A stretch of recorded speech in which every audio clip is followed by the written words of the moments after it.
Welcome to Inspire Campfire, a podcast where ordinary people tell their stories of extraordinary adventure. These are campfire stories meant to inspire the rest of us to light the fire within, get outside, follow our dreams, and return to tell our own stories. Ready?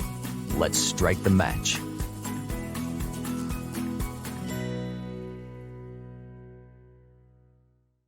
Welcome! I am your host, Scott Wurzbacher, and today we're going to hear a story about the adventure that can happen when you follow your heart.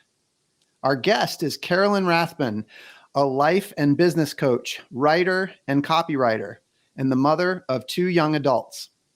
As a coach, Carolin helps people create a life and business where happiness becomes their measure of success and their hearts lead the way. She spent a lifetime living in Toronto, Canada, but recently gave up her home and almost all of her belongings to follow her own heart and embark on a lifelong trip to travel the world. Carolin's world tour has only just begun, and today we have the honor of speaking to her and to her heart as she is on her journey. Carolin, welcome to the campfire. Thank you so much, Scott. I'm so grateful and excited to talk with you today. And I love your podcast. I've listened to a number of the episodes so far, and I'm going to listen to all of them.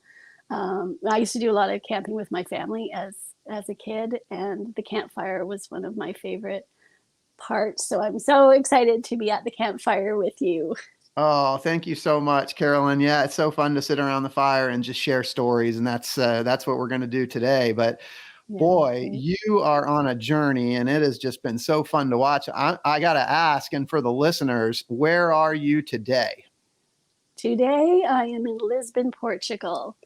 I've been on this journey, as you said. I gave up my apartment. I gave up almost all of my belongings, and 5.5 months ago, mid-August, this is now near the end of January, I've been traveling and just following my heart and seeing where it leads me. 5 months so far. Yeah, 5.5, almost. I guess we're approaching, 5.5, almost 6. Yeah. So can you take us back? Where are some of the places that you've been over the last 5 months? Oh, yeah. Well, I started in London, and it was at the time when Canadians still had to quarantine. So I spent, 10 days in quarantine when I landed, and then some time in London. And then I went, that's sort of really when my trip started, as after London. Well, no, it started in London too. But the big journey for me, I think, really started in Wales. I had actually been planning a trip to go to Wales just before the pandemic started. Mm-hmm. So I was still wanting to go, and I was in my head questioning whether the timing of that was right, because I wanted to go in the spring or the summer, and this was now almost October, and but it still felt right. And the more I was in my head trying to figure out where to go, I just couldn't plan it. So once I went into my heart and thought, where do I really want to be? And it became go back to the original plan of 5 weeks in Wales, doesn't matter where, it all fell into place. So I did 5 weeks in Wales. I rented a car, drove all over Wales, stayed in a number of various accommodations, some really cool accommodations. Then I went to Leeds, and then I went to north of Scotland near near Inverness, in Findhorn. And then I went to Birmingham, stayed 6 weeks in the Cotswolds, and then back to London for the holidays, and then to Portugal for New Year's. Yeah. And some of these places have just been like lifelong dreams for you, right? Yeah, absolutely. And Wales, it kind of been in the back of my mind, I guess, a little bit. But what really got me thinking about Wales is I watched this program called Cabins in the Wild on Netflix. Have you seen that program? And I love architecture. I love clever design. So this was a design show about tiny homes, and it was a design competition. They had to build these tiny homes on trailer beds, and they had to be able to be transported on the roads in Wales, which are not big roads. and they all had to have something to do with whales. So they were all placed somewhere within Snowdonia National Park. And it was so incredibly beautiful. I knew I had to go there. And in fact, I looked up, can I stay in one of these homes that were in the show?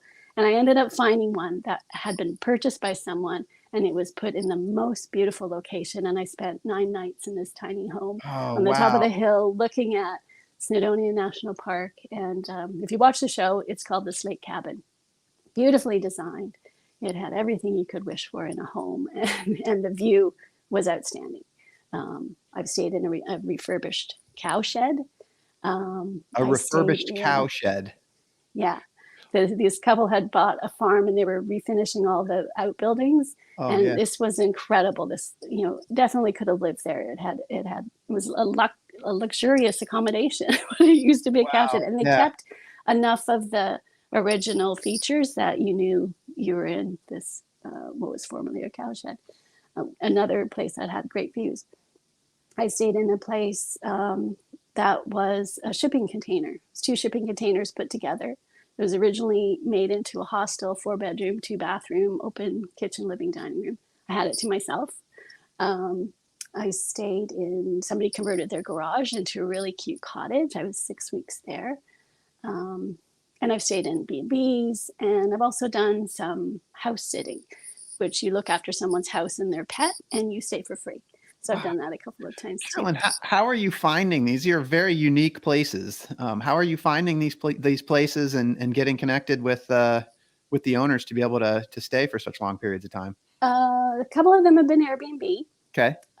Some of them, it's following my heart, and it's just finding, like, where can I stay in Wales? And there was a website called Best of Wales, and so I found I found some of them there, and then just other accommodations were just just searching Expedia or whatever, it just seemed to come up, but I always listen to my heart, and whenever I get a yes, it's like, yeah, okay, I'm going there.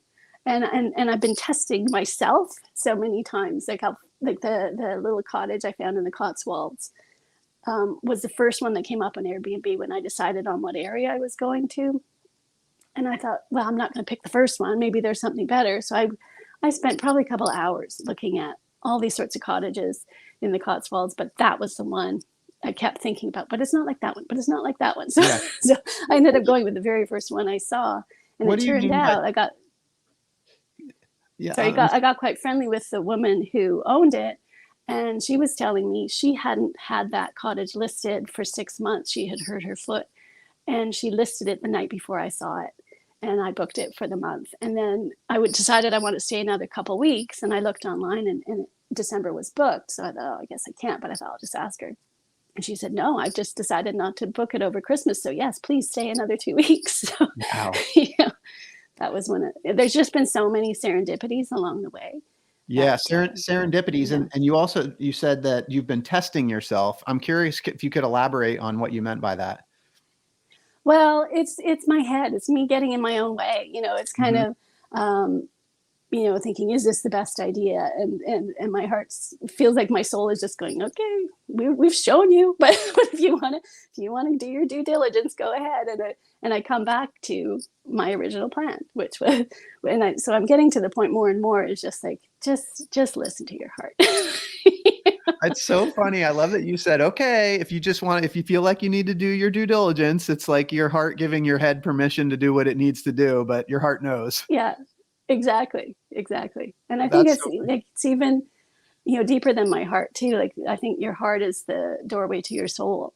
So I think it's, my soul voice, my inner wisdom coming through my heart, but it feels aligned with my heart. And every time it feels like the right place to go. Yeah. And I feel like when it's time to leave, and I've loved every place I've been. Like the saying, home is where your heart is. Like, yes, I follow my heart to the place. It feels fantastic while I'm there, and then it feels ready to go.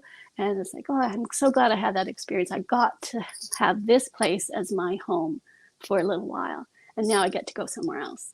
And I know that I'm sort of, deciphering when it comes time to get my own place, whenever that will be, I'll have pulled all these ideas from everywhere I've stayed to create something interesting. Yeah.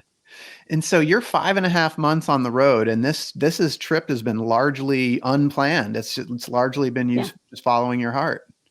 Yes. I have no idea when I'm going home.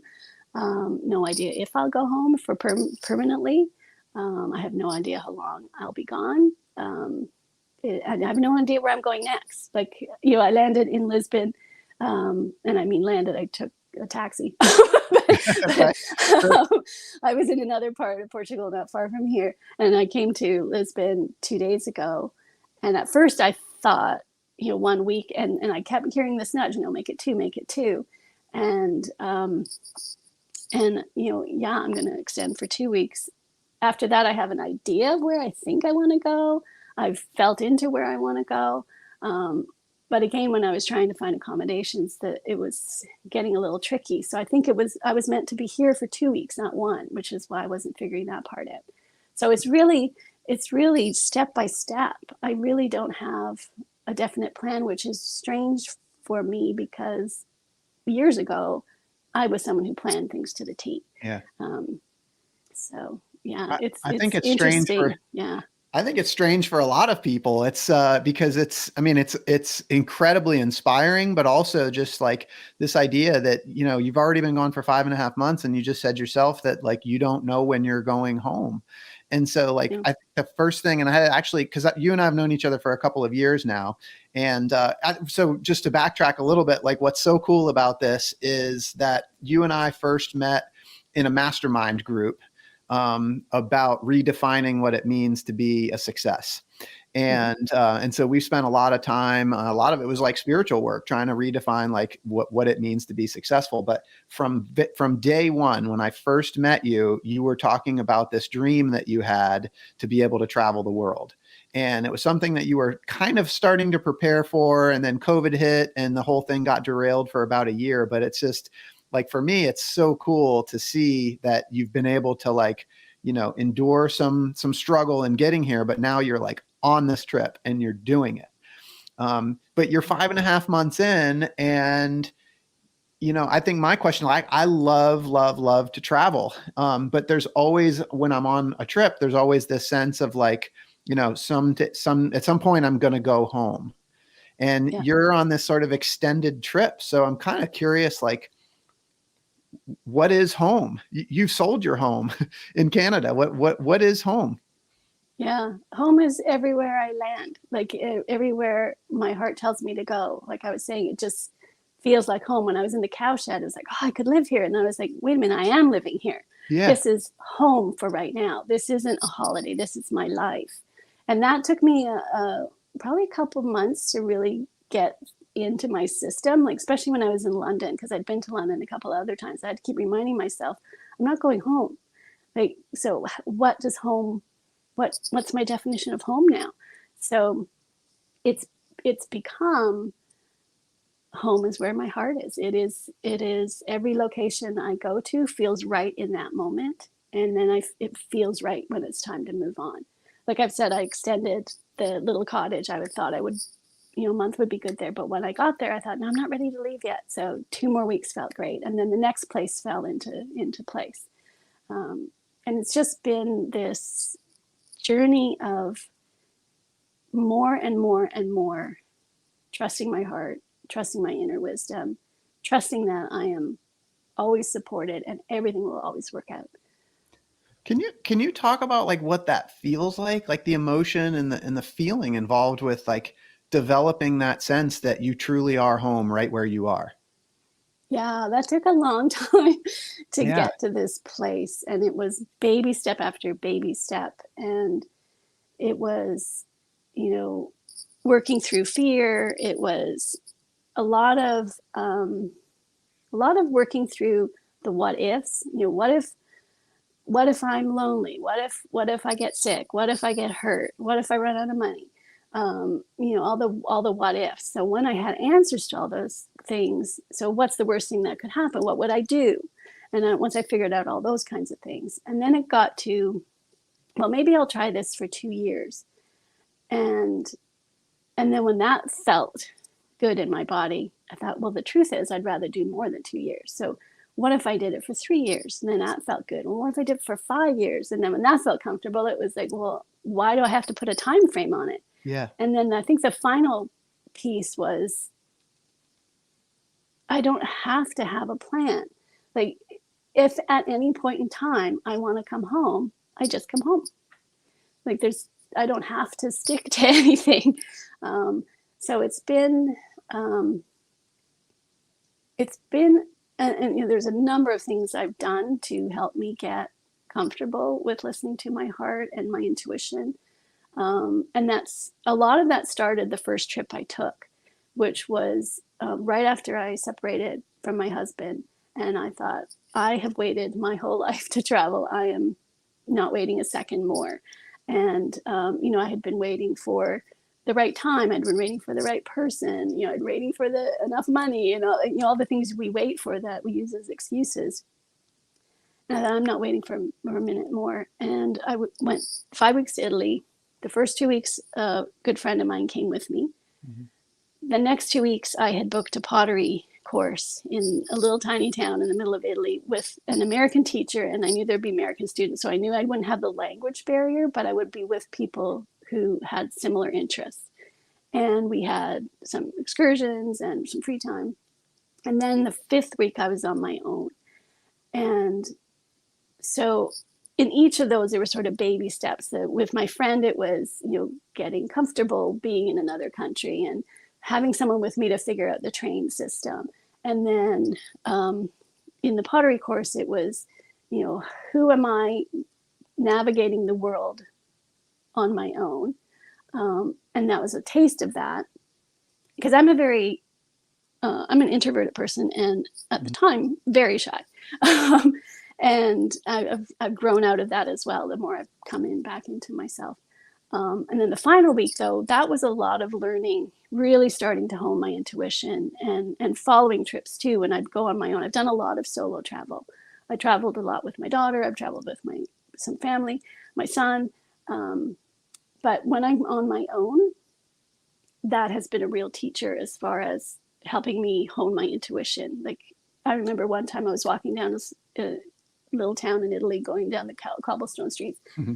And something in my gut, intuition, instinct, whatever, said, don't go down that road. And I didn't question it. Like, so often we question that kind of thing. We talk ourselves out of it. And I just okay, I have no idea what was down that road. It doesn't matter. I was just, okay, I'm going to go this way. And, that's been a big teaching of a learning experience for me. And I'm so in tune with that now that I just trust it. Yeah. Yeah. It sounds like you're literally being guided by your own intuition. And it sounds like that's something that you've had to develop. So I love that you talked about the baby steps and the fears that you had to overcome. And because I want to go back to 4 things that you said and see if we could check off each one for people listening, because I think those 4 fears are the same 4 fears that every one of us is going to have. You said, what if I'm lonely? What if I get sick? What if I run out of money? What if I get hurt? And you said through baby steps, you've worked your way through each one of those. What was the key?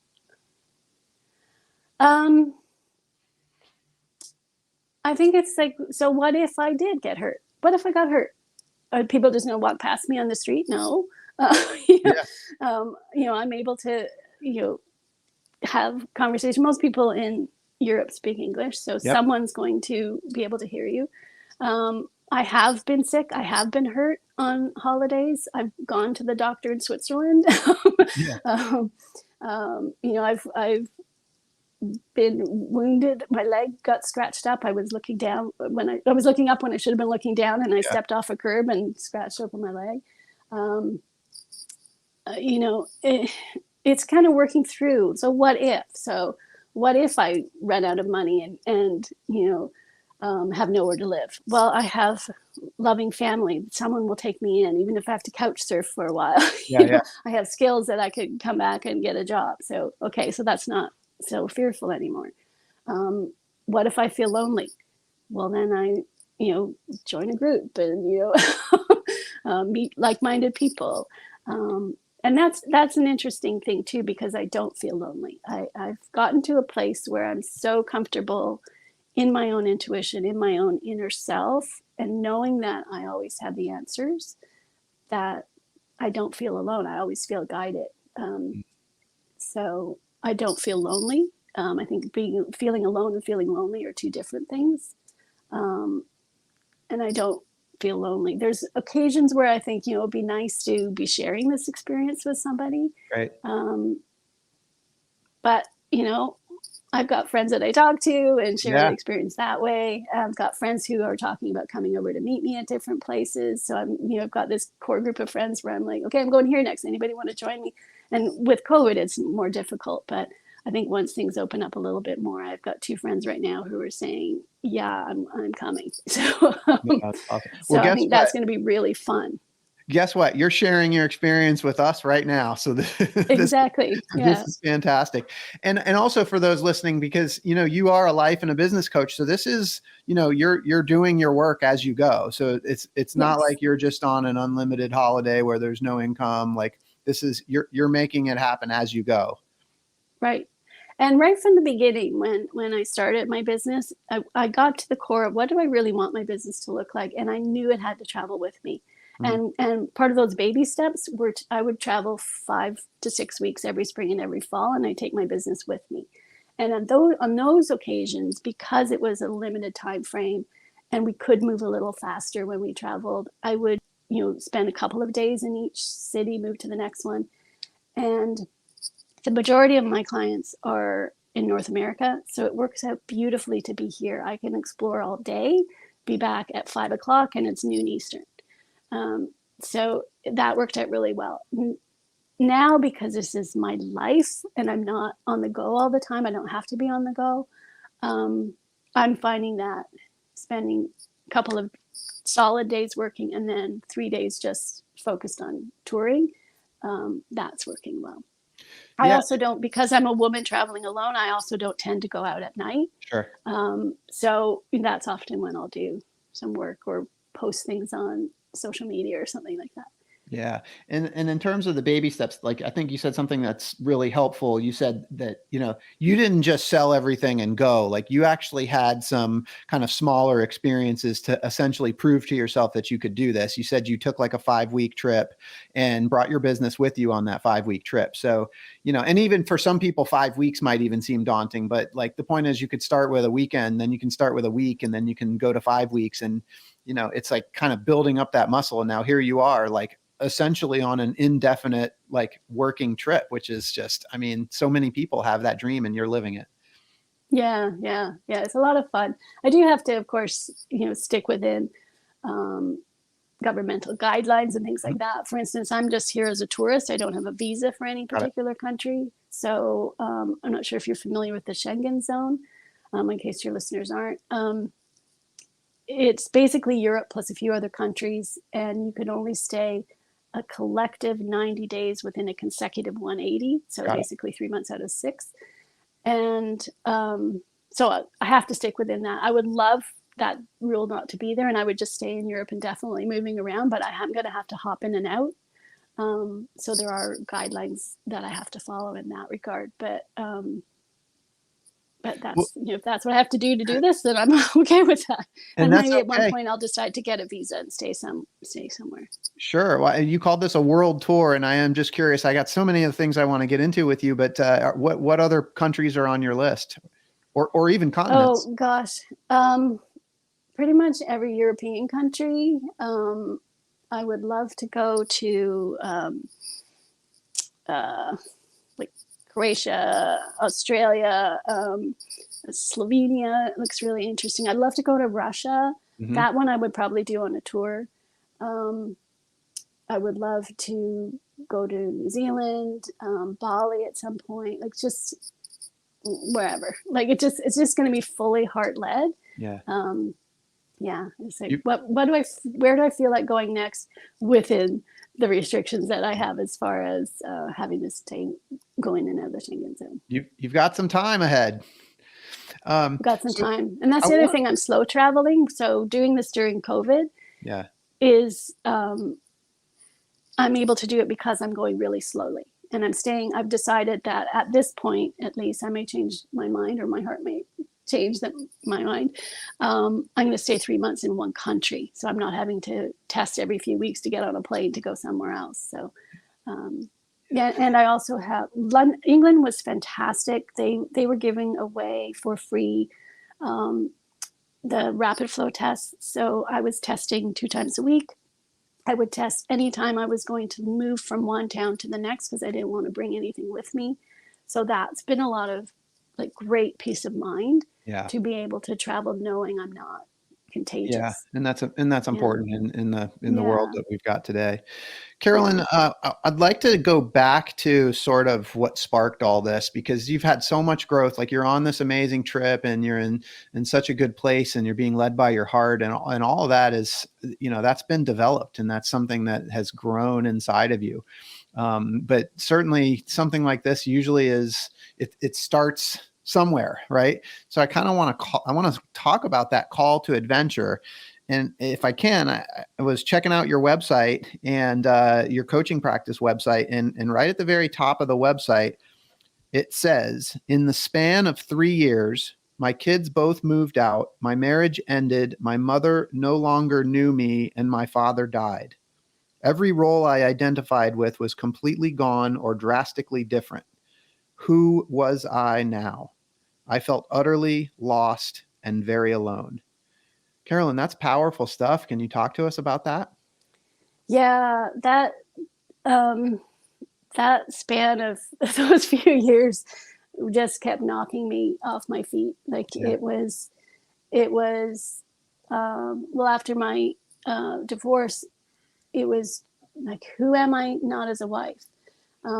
After my mom no longer knew me, like that was like heartbreaking beyond belief. Then I lost my dad, and I just really been getting to know him. My sisters and I were so close to my mom, and my dad was always, the typical middle-class family of the time, stay-at-home mom and working dad. And so we never really got to know him. But the gift of my mom's Alzheimer's was we got to know my dad those last few years. And so, it was losing him. And then my kids both grown and off to university. I was losing all these roles that I had so identified with. I had been a stay-at-home mom and, wife and daughter. And so once we start losing these roles, and I think, people find this too when they've really identified with their career and they get downsized or they retire, it's like, who am I now? If I'm not that thing I thought I was, like I was so identified with that, who am I? And we play these roles so well, like we develop our own idea of what that role is, and we sink into them, and we think, well, a good mother does this, a good father does this, good spouse does this, good employee does this, a good daughter or son does this. And we start to hide pieces of ourselves so we can fit what we think and what we've been told. And, sometimes people say, oh, you're really great at this, you should do this. So we hide something of ourselves. Well, I guess I'm supposed to do that because somebody said I should. Yeah. Especially people who mean a lot to us, our parents and our teachers. And so it became this real journey of, who am I? Like, I remember one time years and years ago being at a wedding, and people were dancing, and I used to love to dance. As a teenager, I loved to dance. I used to start high school dances. People would be hanging around the walls and I wanted to start, and I'd pull everybody out. I'd pull a friend out onto the dance floor, and we'd start the dance. As soon as somebody was out there, they'd start dancing. Get it going. And and like I said, I'm an introvert, so it was just like, oh, this is crazy. I came here to dance. So, but I remember being at this wedding and not feeling comfortable in my body anymore, not being able to dance. I felt like really stiff. And so that was, just something simple like that. How can I feel comfortable dancing again? So I don't need to go to a club. I don't need to, wait for a wedding. So I just made a playlist of songs that I call them my jump up and dance songs. Like you're driving in the car and you hear this song come on the radio and you crank it up and you start singing those songs. So I would just, crank it up at home and start dancing around my house and start dancing crazy just to feel loose in my body again, or put headphones on if I thought it was bothering somebody. But just simple things like that to get back to who was I? What did I used to really like to do? And travel was always one of those things. Like since I was 16, I thought I really want to travel. And when I was 19, I had wanted to go backpacking around Europe, but I couldn't find anybody to do it with me, and I was too afraid to do it alone. And so I got to this point in my life where it was like, I'm not waiting for anybody else. If they want to come with me, great, but I'm still going, whether they want to or not. And it was just kind of this coming back into myself and coming back into my heart, because that's where our heart always knows, and our soul always knows what's best for us. And I think our heart is the doorway to our soul. So our heart only knows, our soul only wants what's best for us. And we hear that in our heart. We're constantly given messages. We hear lyrics in a song. We hear, read something in a book. Our emotions speak to us, but we ignore them. And when we're happy, we're in alignment with our soul. And when we're not, we're doing the opposite. So I started looking at all that sort of thing, and just really, it became a journey from recognizing these messages I was getting, and we all get, noticing them, believing them, then trusting them.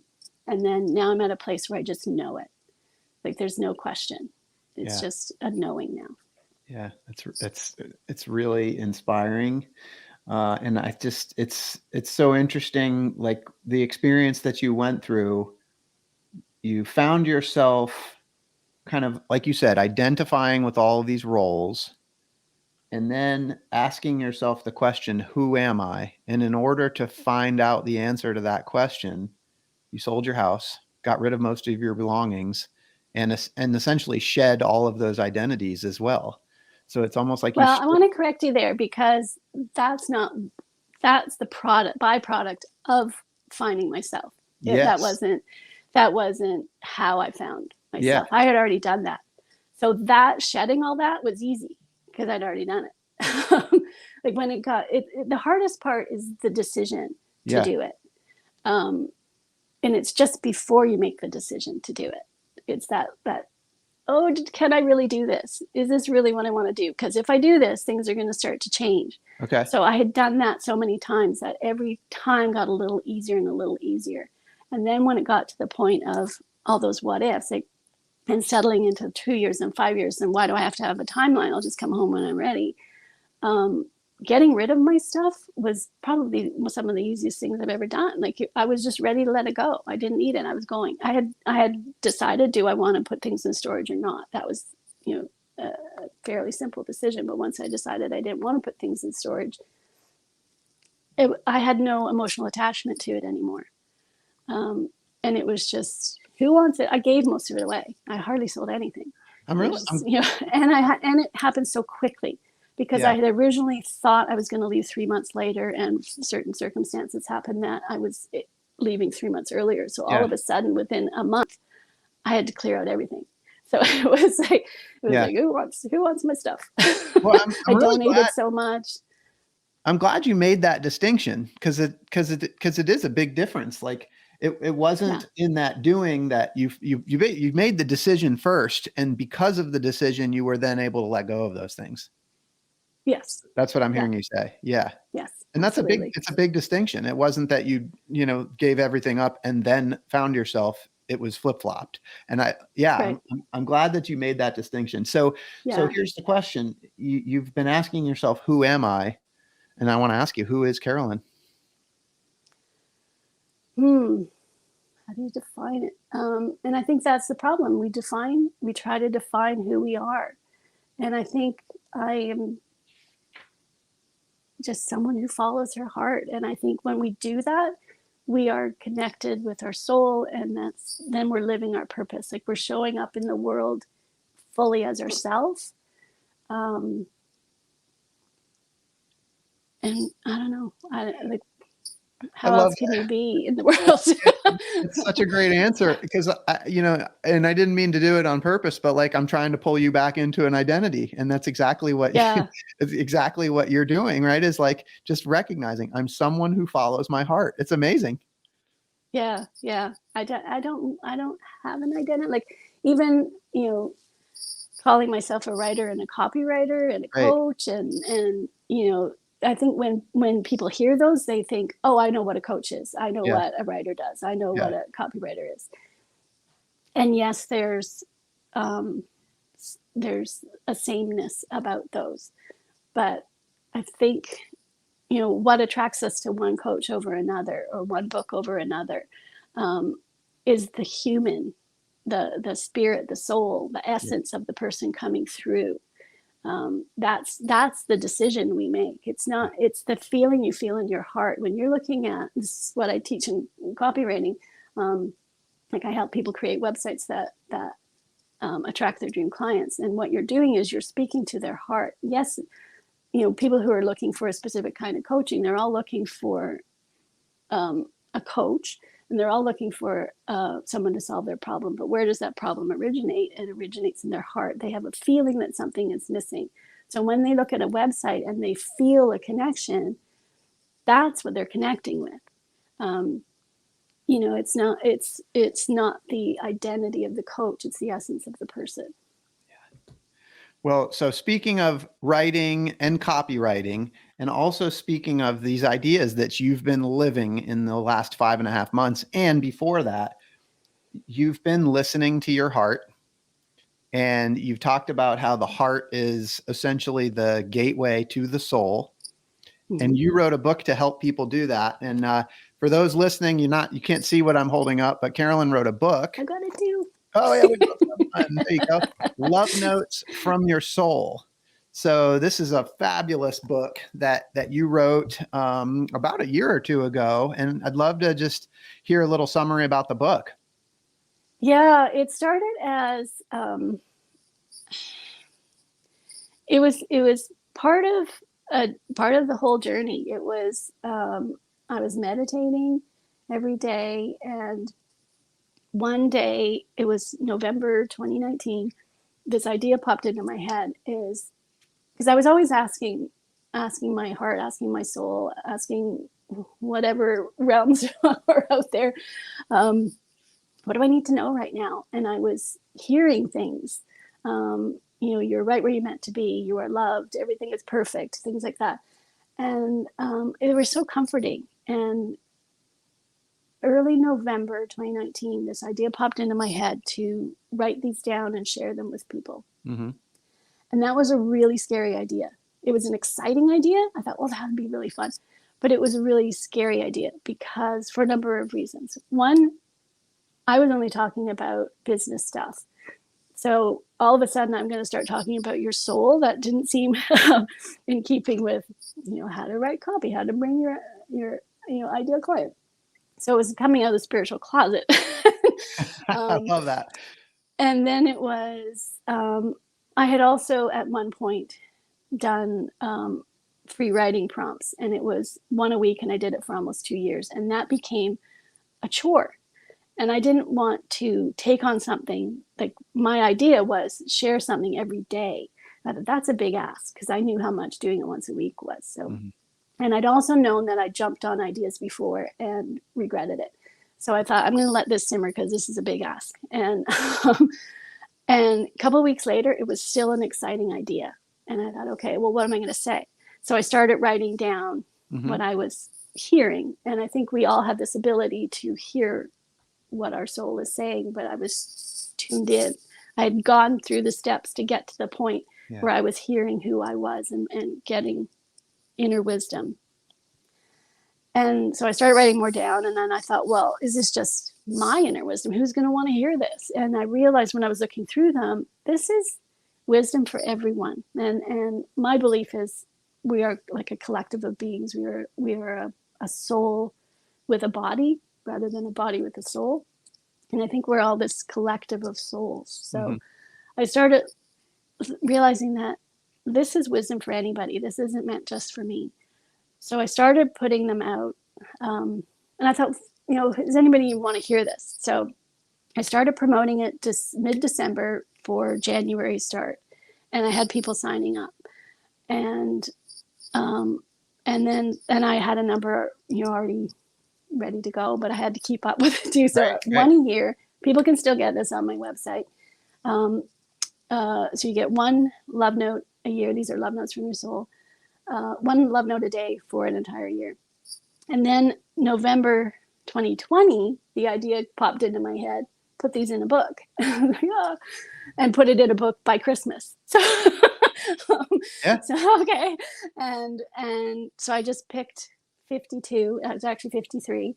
So it would be one a week. And then I added my photographs to it, as I was always taking photographs on my travels.